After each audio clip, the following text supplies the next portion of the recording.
Inventory. Inventory क्या चीज होती है और इन्वेंट्री को हम कैसे डिफाइन करते हैं? Inventory is a cost tied up in raw material, work in progress and finished goods that a company own। यानी एक जो बिजनेस है वो जब चीजें बनाने के लिए कुछ सामान खरीदता है या जो रॉ मटेरियल खरीदता है, उस इनपुट्स को हम कहते हैं इन्वेंट्री। अब उस इन्वेंट्री के कॉमनली तीन टाइप्स होते हैं। एक रॉ मटेरियल होता है, एक रॉ मटेरियल होता है जो बिल्कुल मतलब बिल्कुल जीरो स्टेज में होता है, मतलब उसका अभी तक कोई यूज नहीं हुआ होता, सिर्फ हमने उसको लेके रखा होता है। एक वर्क इन प्रोग्रेस होता है या वर्क इन प्रोसेस होता है जिसको हमने प्रोडक्शन के प्रोसेस में इस्तेमाल कर लिया है, तो वो इन्वेंट्री प्रोसेस में है। और एक होता है फिनिश गुड, जब फाइनली एक गुड प्रोड्यूस हो जाती है उस, तो उसका भी स्टॉक होता है, उसका इन्वेंट्री होता है। सही है। तो मैं इन्वेंट्री को वैल्यूएट करने के, इसकी कॉस्ट को कैलकुलेट करने के तीन मेथड होते हैं, आपने पढ़े होंगे I am sure. Last in first out, and में जो सामान आया उसको पहले बेच दो। सही। एक तरीका क्या होता है, फर्स्ट इन फर्स्ट आउट, जो पहले है उसको पहले सेल करो। और थर्ड है average cost of inventories, F को। तो जितने भी इन्वेंट्री आपके पड़ी हुई है और उनकी जो टोटल कॉस्ट है, आप उन दोनों को डिवाइड कर दोगे तो आपके पास average cost per unit of an asset या ऑफ एन इन्वेंट्री आइटम, तो उससे आप सारी क्वांटिटी को मल्टीप्लाई करके इस तरीके से कर लोगे। ठीक है। तो इन्वेंट्री की टाइप्स कौन कौन सी होती है? Raw material, work in process, progress, finish goods, ये बात हम कर चुके हैं। लेकिन कुछ गुड्स एंड सर्विसेज ऐसे होते हैं या कुछ इन्वेंट्री ऐसी होती है जिसको मेजर करना काफी डिफिकल्ट होता है। सही है। जैसे कि कोई एग्जांपल हो गई, केमिकल पाउडर हो गया, कोई लुब्रिकेंट हो गया, ऑयल हो गया, या क्लीनिंग आइटम्स होते हैं, एसिड होता है, डिटर्जेंट होता है, तो उनको आप मेजर नहीं कर पाते। तो उस तरह के आइटम्स को हम एज अ सेपरेट इन्वेंट्री या फोर्थ आइटम ऑफ इन्वेंट्री लिखते हैं। सही है, क्योंकि वो प्रोडक्शन प्रोसेस या एज एन इन्वेंट्री तो है, लेकिन हम उनको रिकॉर्ड नहीं कर सकते। वो डायरेक्ट पार्ट ऑफ इन्वेंट्री नहीं है, बट इनडायरेक्ट पार्ट है जिससे गुड्स एंड सर्विसेज बनती है। जैसे कि इसमें आता है maintenance, repairs, MRO, operating supplies necessary for maintaining machinery and supporting production operations. तो ऐसे आइटम्स को भी हम इन्वेंट्री में ही रिकॉर्ड करते हैं। अब आते हैं लीफो रिजर्व क्या होता है। लीफो का मतलब क्या होता है? Last in first out. लेकिन उसका रिजर्व क्या होता है? तो इसका रिजर्व क्या होता है? It is the difference, it is the difference between the FIFO and the LIFO cost of inventories for book keeping purpose. मतलब लीफो रिजर्व को इसलिए मेंटेन किया जाता है ताकि हम अपनी बुक कीपिंग को चेक कर सके, मेजर कर सकें। The reason for maintaining LIFO reserve, most businesses use FIFO for internal use and LIFO for external reporting. सही है। FIFO shows attractive returns to investors। FIFO से आप अट्रैक्टिंग रिटर्न्स शो करते हो, क्योंकि इन्वेंट्री की कॉस्ट से आपका प्रॉफिट इफेक्ट होता है, आपके करंट एसेट इफेक्ट होते हैं। LIFO reduces taxes due to specific calculation of each method। अगर आपने अपना प्रॉफिट कम दिखाया तो आप टैक्स से बच सकते हो, प्रॉफिट ज्यादा दिखाया टैक्स ज्यादा लग सकता है। तो LIFO as an manipulative item भी यूज होता है। ठीक है। LIFO reserve is tracked because companies using different calculations to be accurately compared. तो मतलब जो इन डिफरेंट कंपनीज इन्वेंट्रीज को इवेल्युएट करती हैं, तो उनकी कॉस्ट में जो मैक्सिमम डिफरेंस आना चाहिए वो कितना होना चाहिए? जो लीफो रिजर्व होना चाहिए। अगर लीफो रिजर्व से ज्यादा आ रहा है तो फिर मसला हो सकता है, वरना अगर लीफो रिजर्व जितना है या उसके अंदर है तो फिर कोई मसला नहीं है। और ये कॉन्ट्रा अकाउंट फॉर इन्वेंट्री है। सही है। तो लीफो रिजर्व कैसे निकालते हैं? फीफो इन्वेंट्री, यानी फीफो इन्वेंट्री में जो first in first out inventory की जो कॉस्ट होती है उसको माइनस करेंगे last in first out inventory की कॉस्ट से, तो हमारे पास लीसो लीफो रिजर्व का अमाउंट आ जाएगा। Cost of goods sold off FIFO method निकालना है तो हम क्या करेंगे? Cost of goods sold LIFO minus LIFO reserve करेंगे, तो इसका कॉस्ट ऑफ गुड्स, ये बेसिकली फॉर्मूलाज है, जिसको हम यूज करके अपनी क्वेश्चंस को सॉल्व कर सकते हैं। अगर जो कंपनी फीफो मेथड फॉलो कर रही है, अगर उसका हमें कैश निकालना है, तो जो लीफो का कैश है minus bracket LIFO reserve into tax rate, तो ये फॉर इक्वेट करेंगे तो हमारे पास कैश आ जाएगा फीफो मेथड से। और रिटेन्ड अर्निंग कैसे निकालनी है? Retained earning of LIFO plus LIFO reserve into 1 - tax rate. If data is given in FIFO, अगर फीफो में डेटा गिवन है, यानी इनपुट आपको फीफो में गिवन है, तो उसका मतलब क्या है, आपको आंसर्स लीफो में कन्वर्ट कैलकुलेट करना है। या अगर लीफो में गिवन है तो आपको फीफो में कैलकुलेशंस करनी है। हो सकता है ये एग्जाम में क्वेश्चन में बता दिया हो, या अगर नहीं भी बताया हो तो अंडरस्टूड सी बात है कि अगर फीफो का डाटा गिवन है तो हमें लीफो में कन्वर्ट करना है। एग्जाम्पल, तो इस क्वेश्चन से हम फीफो, लीफो और एफओ की कैलकुलेशंस करेंगे। सही है। तो ओपनिंग इन्वेंट्री कितनी थी एक बिजनेस की?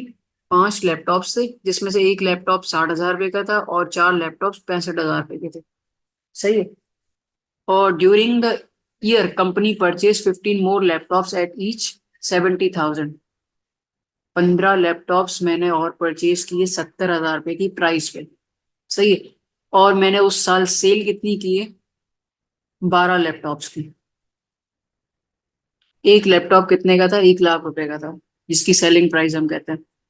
अब ये क्या बोल रहा है? Calculate net profit using FIFO, LIFO and एफको।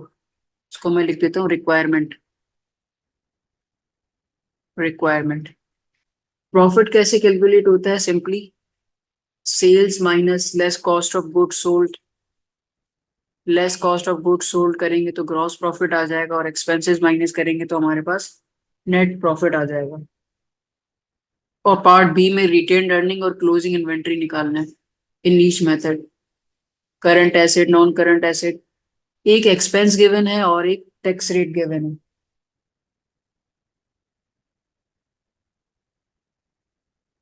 सही है। अब हम इस क्वेश्चन को सॉल्व करते हैं।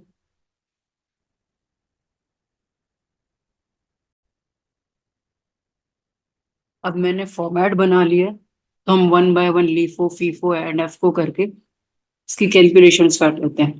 पहले हमारे पास क्या आ रहा है? LIFO last in first out. अब सेल्स मैंने कितनी की थी? सेल्स मैंने की थी 12 लैपटॉप्स की थी, और ईच एट 1 लाख रुपीज की थी। तो सेल्स की वैल्यू कितनी आ जाएगी? मैं कैलकुलेट कर लेता हूँ। सेल्स की वैल्यू आ जाएगी 12 लाख। कितनी आ जाएगी? 12 लाख। सही है। तो इस पे मैं बोल देता हूँ वर्किंग वन, ताकि आप इसको आइडेंटिफाई कर सको। तो मैं ये लिख देता हूँ वर्किंग वन। सेल्स कितनी है? 12 लाख। सही है। अब आता है less cost of goods sold. Cost of goods sold में क्या क्या अमाउंट आ रही है हमारे पास?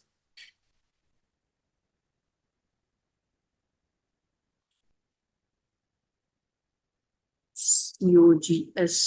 कॉस्ट ऑफ गुड्स सोल्ड में पहले आता है ओपनिंग इन्वेंट्री। तो ओपनिंग इन्वेंट्री हमारी कितनी थी? एक लैपटॉप था 60,000 रुपए का। सही है। और दूसरा पुराना लैपटॉप पड़ा, बाकी के रिमेनिंग जो 4 लैपटॉप्स थे वो कितने थे? 65,000 के। तो ये हो जाएंगे 260,000। 260,000 के हो जाएंगे, तो टोटल करूंगा मेरे पास ओपनिंग इन्वेंट्री कितने की आ जाएगी? 320,000 की। 320,000 की ओपनिंग इन्वेंट्री आ गई, इसको मैं बोल देता हूँ वर्किंग टू। 3,20,000 की ओपनिंग इन्वेंट्री आ गई, वर्किंग टू बोल देता हूँ। सही है। Add purchases. परचेजेस कितने की है मैंने? परचेजेस मैंने की हैं 15 लैपटॉप्स परचेज किए हैं, विच इज 70,000। तो इसका टोटल मेरे पास आ जाएगा 17, सॉरी 15 × 70,000, 10,05,000। सॉरी 50,000। तो ये मेरी वर्किंग थ्री है which is purchase during the year. कितने की है? 1,50,000। सही है। अब क्लोजिंग इन्वेंट्री मेरे पास कितनी है? क्लोजिंग इन्वेंट्री के लिए ना मैं छोटी सी वर्किंग यहाँ पे और कर लेता हूँ नीचे। ओपनिंग मेरे पास थे 5 लैपटॉप्स। परचेज मैंने कितने किए थे? परचेज मैंने किए थे 15। तो टोटल इन्वेंट्री मेरे पास कितने आ गई? 20। टोटल इन्वेंट्री पूरे साल में मेरे पास कितनी थी? 20। और मैंने सेल कितना किया? 12 लैपटॉप्स। तो क्लोजिंग मेरे पास कितना आ गया? 8 लैपटॉप्स। सही है।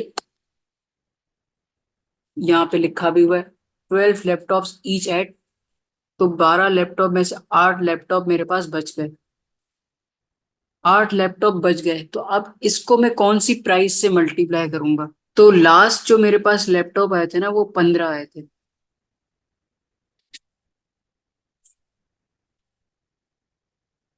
लास्ट जो मेरे पास लैपटॉप आए थे 15 आए थे। तो उसमें से मैंने 12 सेल कर दिए। तो 15 में से मेरे पास कितने रिमेनिंग बच गए? 15 में से 12 माइनस कर दिए तो 3 रिमेनिंग बच गए। और ये 3 कितने वाले थे? 3 लैपटॉप्स ये बच गए, और 5 लैपटॉप्स ओपनिंग इन्वेंट्री वाले। ओपनिंग इन्वेंट्री वाले। ऐसा ही है। तो लास्ट के जो 3 लैपटॉप्स आए थे इसकी कॉस्ट, या जो रह गए वो इनकी कॉस्ट क्या है मेरे पास? 70,000 वाले। 3 लैपटॉप जो मेरे पास बचे हैं वो 70,000 वाले हैं। सही है। और जो ओपनिंग इन्वेंट्री है वो मेरे पास है, वो मैंने ऑलरेडी कैलकुलेट की हुई है। तो मैं वहां से ले लेता हूँ जो वर्किंग वन हमने की थी। तो ओपनिंग इन्वेंट्री है 3,20,000 की। 3,20,000 की। और ये हो जाएगा 210,000। तो ये हो जाएगा 330, 530। तो क्लोजिंग इन्वेंट्री क्या आ गई? 530। तो यहाँ पे मैं 530 यहाँ से माइनस कर लूंगा।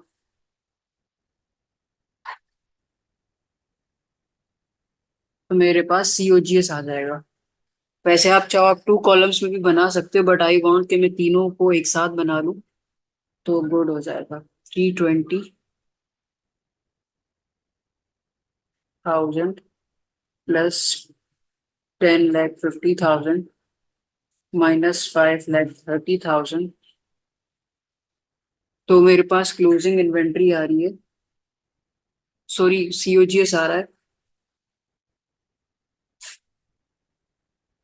8,40,000।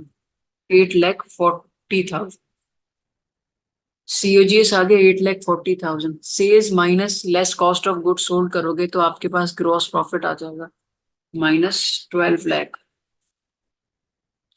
तो ग्रॉस प्रॉफिट मेरे पास आ रहा है 3,60,000। सही है। अब मेरे पास कोई एक्सपेंस था या नहीं था? जी बिल्कुल था। कितना था? 70,000 सेलिंग एंड एडमिन एक्सपेंसेस।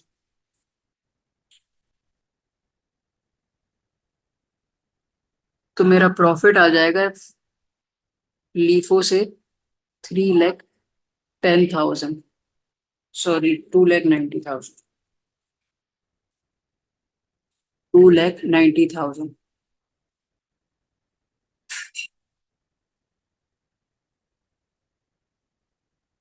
2,90,000 आ गया मेरे पास।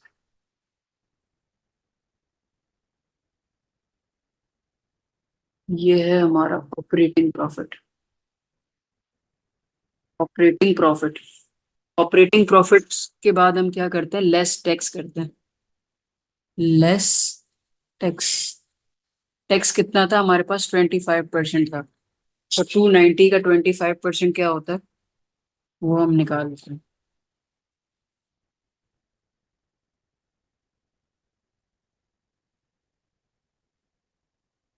72,500। ये मेरे पास टैक्स आ गया। प्लस तो नेट प्रॉफिट आ गया 21750। ये आ गया मेरे पास नेट प्रॉफिट। तो आई गेस लीफो में कोई मसला नहीं होगा। अब हम कैलकुलेट करते हैं फीफो। पहले मैं इसको सही कर लूं। लीफो तो हो गया था, फीफो की बारी आती है। भाई सेल्स तीनों केसेस में सेम रहेगी। सेल्स तीनों केसेस में सेम रहेगी। तो इसमें भी 12 लाख सेल्स आएगी, less cost of good sold. Opening inventory, opening inventory तो अपनी कॉस्ट पे रिकॉर्ड करेंगे, तो ओपनिंग इन्वेंट्री हमारी आएगी 3,20,000। सही है। और जो परचेजेस की थी उनकी जो कॉस्ट थी वो एज इट इज हम रिकॉर्ड कर देंगे, 10,50,000। अब आती है क्लोजिंग इन्वेंट्री की बारी।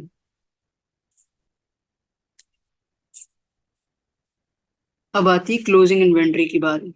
क्लोजिंग इन्वेंट्री में क्या होता है, लीफो वाला तो हमने कैलकुलेट किया था, फीफो की बारी है। लीफो में क्या था कि जो पहले आए थे, मतलब जो लास्ट में आए थे उनको पहले सेल कर दिया। यानी जो लास्ट 15 परचेजेस हमने की थी, हमने जो 12 यूनिट सेल किए उन्हीं को पहले ही सेल कर दिया। लेकिन फीफो में ऐसा नहीं है।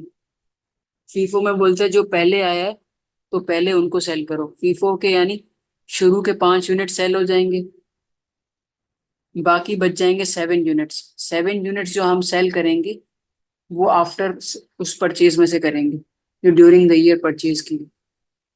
और क्लोजिंग यूनिट्स इसके भी बच जाएंगे 8। सही है। तो फर्स्ट इन फर्स्ट आउट है। तो इसमें क्या होगा, ये 8 यूनिट्स को हम मल्टीप्लाई करेंगे 70,000 से, तो इससे हमारी क्लोजिंग इन्वेंट्री आ जाएगी in FIFO, first in first out method से। तो 7 into 8 होता है 56, 5,60,000, 5,60,000। तो हम यहाँ पे क्लोजिंग इन्वेंट्री रिकॉर्ड करेंगे 5,60,000। आई गेस ये चीज आपको समझ में आ गई होगी, काफी इजी है। अब मैं निकालता हूँ COGS। 3,20,000 प्लस 10,50,000 -5,60,000। तो ये मेरे पास आ रहा है 8,10,000। सही है। तो 8,10,000 को मैं माइनस करूंगा 12 लाख से, तो ये आ रहा है मेरे पास 3,90,000। 3,90,000। एक्सपेंसेस कितने, सेम है, 70,000 है।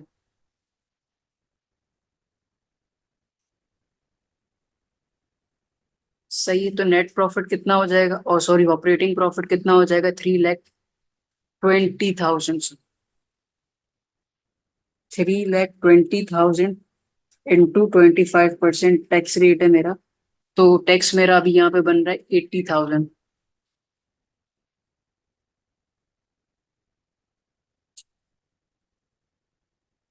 तो यहाँ पे मेरा प्रॉफिट बन जाएगा 2,40,000। सही है। अब यहाँ पे देखो लीफो और फीफो में डिफरेंस कहाँ पे आया है। एक तो क्लोजिंग इन्वेंट्री में डिफरेंस आया है।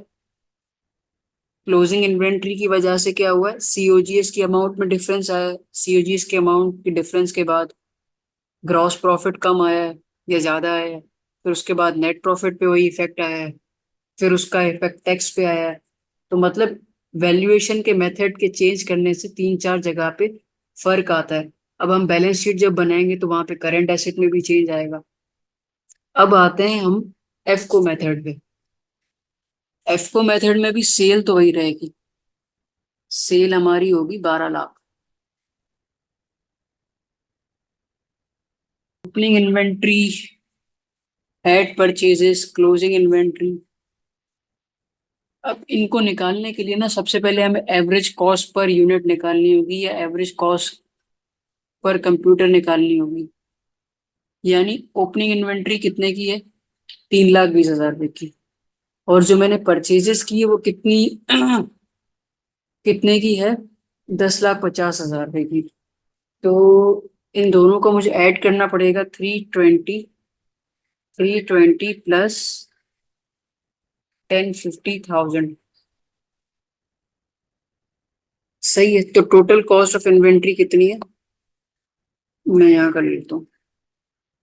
टोटल कॉस्ट ऑफ इन्वेंट्री है 13,70,000। और ये 13,70,000 कितने कंप्यूटर्स की है? 20 कंप्यूटर्स की है। पहले मेरे पास 5 थे और 10 मैंने, और सॉरी 15 मैंने बाद में खरीदे। तो ये कितने कंप्यूटर की कॉस्ट हो गई? 20 क्वांटिटी, यानी 20 कंप्यूटर्स की कॉस्ट है।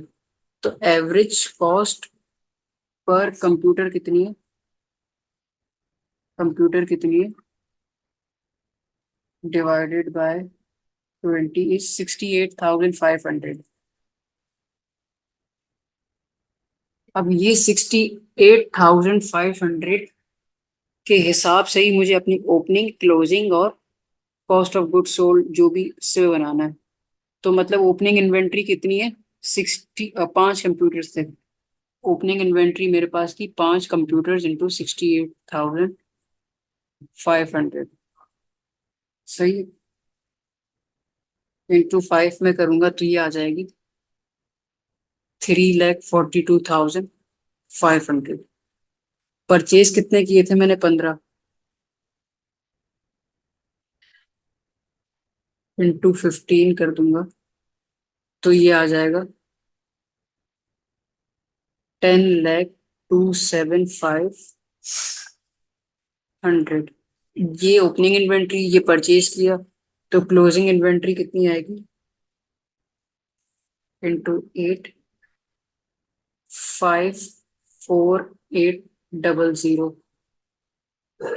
ये क्लोजिंग इन्वेंट्री आ गई। सही है। अब इनको कर लेता हूँ। 342500 एट 10,02,7500 माइनस आंसर। तो ये आ रहा है 8,22,000। ये एफको से आ गया। अब 8,22,000 को माइनस करना है 12 लाख से। तो ये आ रहा है 3,78,000। 70,000 का एक्सपेंस था, माइनस किया।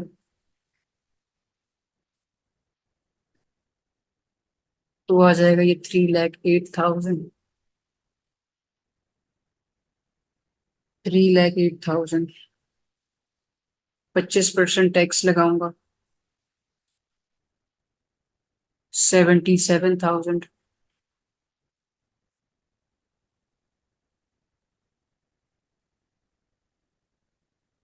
2,31,000। ये तीनों मेथड से मेरा नेट प्रॉफिट आ गया, सेल्स आ गई। आप तीनों को कंपेयर कर सकते हो। सही है।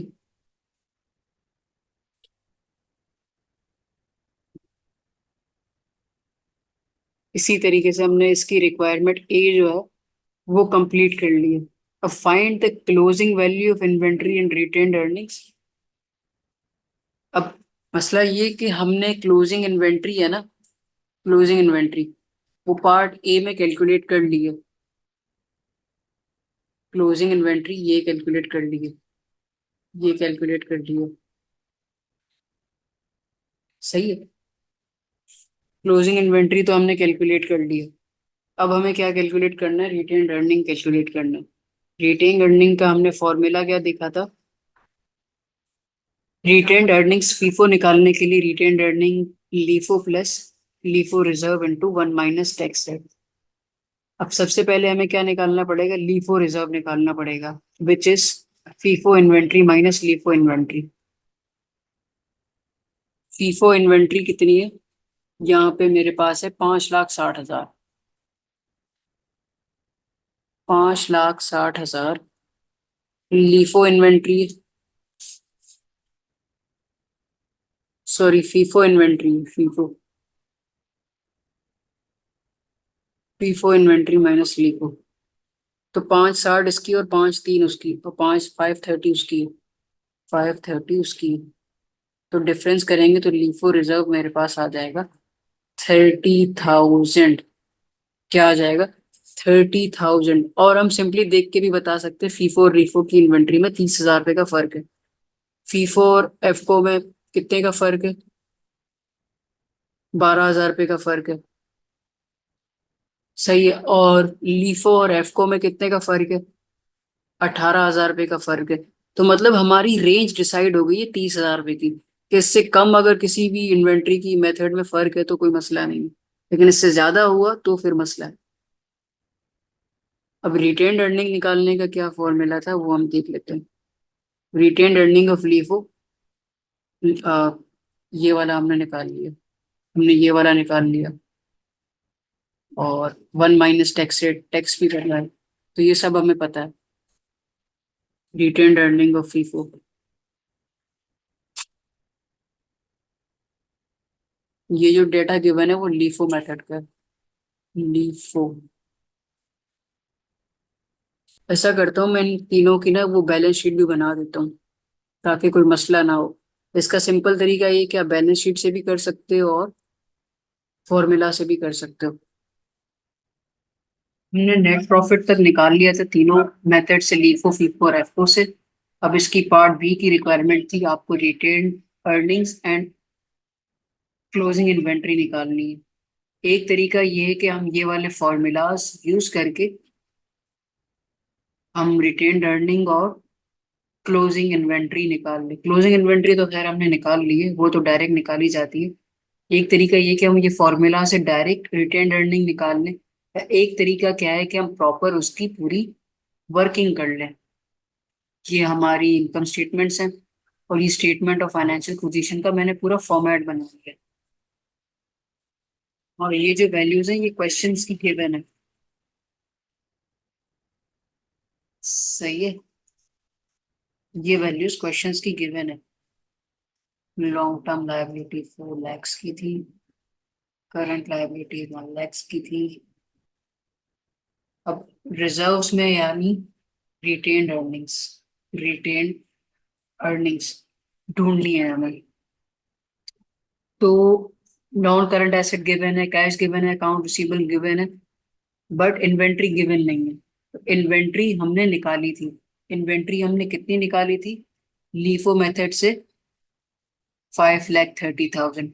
इसी 5,30,000 को हम यहाँ लिख देंगे, 5,30,000। तो इससे हमारे पास टोटल एसेट की वैल्यू आ जाएगी। टोटल एसेट की वैल्यू कितनी होगी? टोटल एसेट की वैल्यू हमारे पास होगी 1,80,000 प्लस 5,30,000 प्लस 4,7,500 प्लस 1,50,000। तो ये आ रहा है 9,75,000, 9,07,500। तो इक्विटी, इक्विटी एंड लाइबिलिटी का सम भी इतना ही होना चाहिए। इक्विटी एंड लाइबिलिटी का टोटल भी 9,07,500 होना चाहिए। सही है। तो अब ये रिटेन्ड अर्निंग्स या रिजर्व्स निकालने के लिए हमें क्या करना पड़ेगा? इसको हमें डिफरेंस करना पड़ेगा। तो 9,07,500 में से माइनस करेंगे हम 1 लाख माइनस 4 लाख माइनस 1 लाख। तो आंसर आ रहा है 3/2, सॉरी 3,75,000। सही। तो हमारा टोटल रिटेन अर्निंग ये हो जाएगा। अब अगर इसने हमें बोला होता कि ओपनिंग रिटेन अर्निंग निकालनी है तो हम कैसे निकालते? लीफो मेथड से प्रॉफिट कितना आया था? 2,117। 217,500 ये हमारा प्रॉफिट था। Profit plus opening reserve x और हमारी क्लोजिंग रिटेन्ड अर्निंग्स कितनी है? 3,07,50। इन दोनों का डिफरेंस कर लेंगे तो हमारे पास ओपनिंग रिटेन्ड अर्निंग्स आ जाएंगी।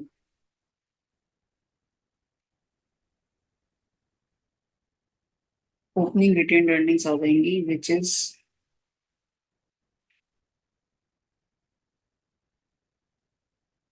-3,07,500। तो ये हमारे पास ओपनिंग रिटेन्ड अर्निंग आ गई 90,000। अगर सिर्फ रिटेन्ड अर्निंग पूछे तो मसला नहीं है, लेकिन अगर ओपनिंग रिटेन्ड अर्निंग पूछता तो हमें ऐसे कैलकुलेट करना पड़ता। खैर उसने बोला है बस रिटेन्ड अर्निंग्स निकालो। ठीक है, लीफो मेथड से तो हमने कर लिया। अब लीफो मेथड से हमने पूरा क्लोजिंग इन्वेंट्री और वो सब निकाल लिया। अब हम निकालते हैं फीफो मेथड से। फीफो मेथड में भी नॉन करंट एसेट सेम होंगे क्योंकि वो ऑलरेडी गिवन थे। और फीफो मेथड से इन्वेंट्री किस तरीके से निकालेंगे वो हमने पहले से निकाली हुई है। वो कितनी है? 5,60,000। वो भी लिख देते हैं, 5,60,000। अब इसके कैश में क्या डिफरेंस आएगा वो हमें देखेंगे। इसके मतलब जैसे फीफो से लीफो और लीफो से फीफो में जब कैश का डिफरेंस निकालते थे तो वो हम कैसे निकालते थे वो हम ऊपर जाके देख लेते हैं। कैश निकालने का फॉर्मूला हमारे पास गिवन है। कैश निकालने का फॉर्मूला क्या है फीफो में कि लीफो का cash minus LIFO reserve into tax rate. LIFO reserve कितना था? 30,000 था। ये हमने निकाल लिया था, ये रहा। सही है। तो कैश ऑफ फीफो यानी लीफो का कैश निकालना है। कैसे करेंगे? LIFO cash of LIFO minus LIFO reserve LIFO reserve into tax. तो कैश इन लीफो कितना था? 47,500। 47,500 माइनस 30,000 इंटू 0.25, तो विच इज 7,500 माइनस 40। तो कैश इन फीफो कितना आ जाएगा? 40,000। सिर्फ कैश में ही चेंजेस होती है। Account receivables as it is रहते हैं, जो पहले होते थे वो बाद में भी वही रहता है which is 1.5 lakh. Which is 1.5 lakh. तो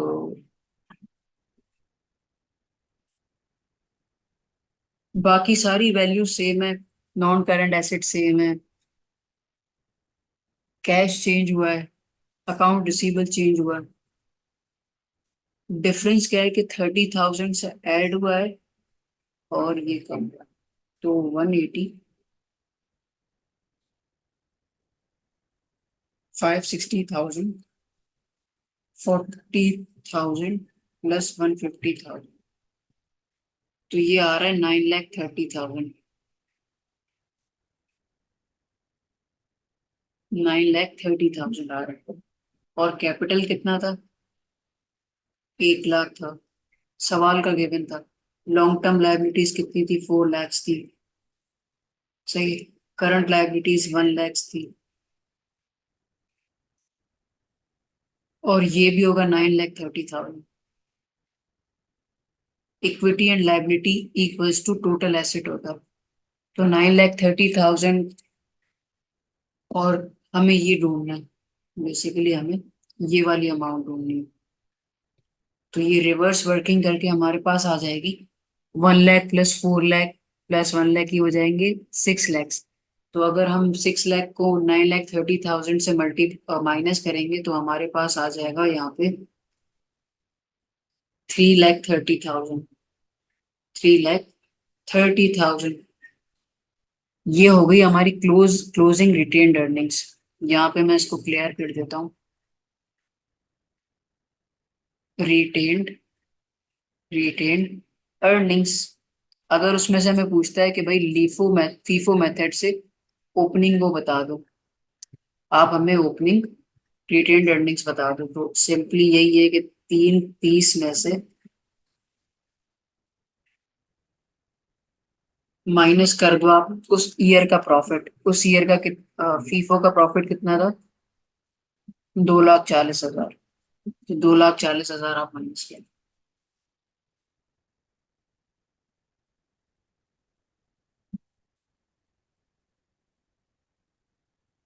तो ये आ जाएगा ये भी 90,000। तो मतलब अल्टीमेटली आपका जो ओपनिंग रिटेन्ड अर्निंग था दोनों तरीकों से 90,000 ही आ रहा है। अब आता है हमारा एफको से। एफको में भी क्या होगा? नॉन करंट एसेट तो सेम होंगे भाई, 1,80,000। इन्वेंट्री हम ऊपर निकाल चुके थे, हम वो देख लेते हैं। क्लोजिंग इन्वेंट्री थी 5,48,000, वो लिख देते हैं। अकाउंट रिसीवेबल सेम रहेंगे।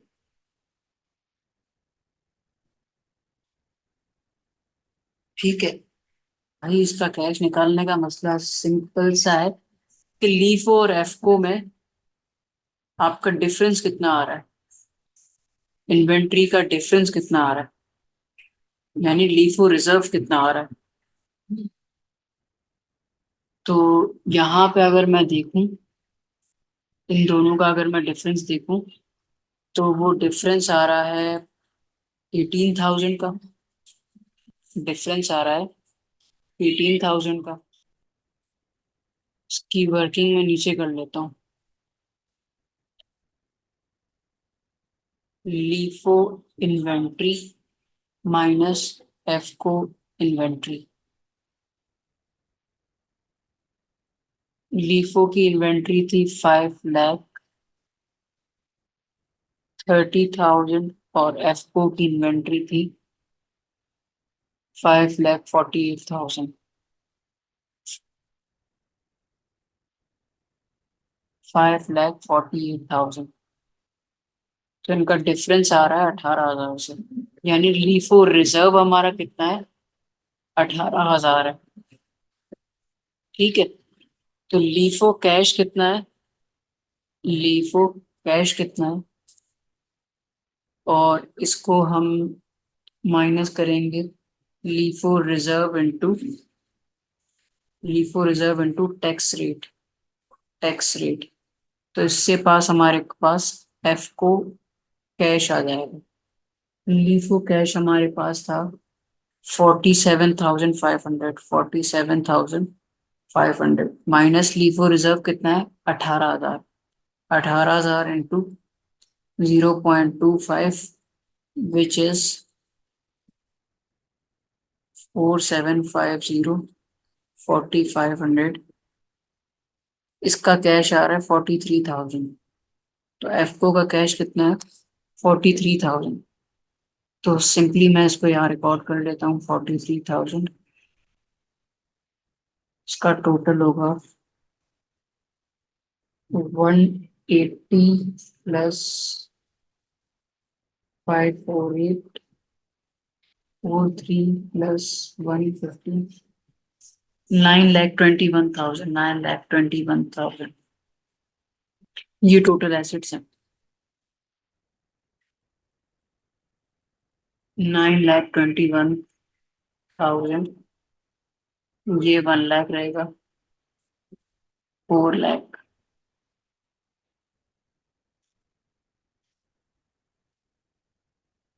6 लैक्स माइनस करूंगा, ये आएगा 3,21,000।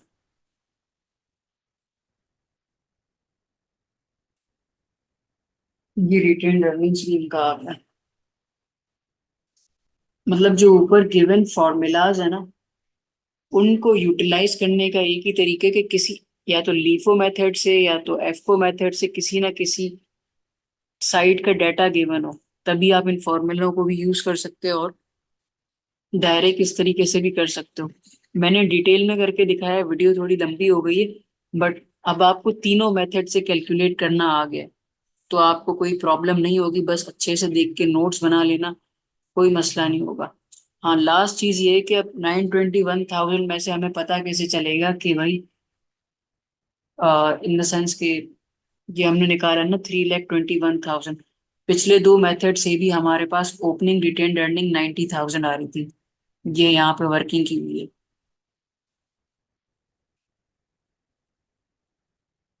ये वर्किंग की हुई है, 90,000 आ रहा है। तो तीसरे मेथड से भी 90,000 ही आएगा। क्यों? क्योंकि तीसरे ईयर का प्रॉफिट आप माइनस करोगे तो ओपनिंग वो पता लग जाएगी। ठीक है, thank you so much, Allah Hafiz.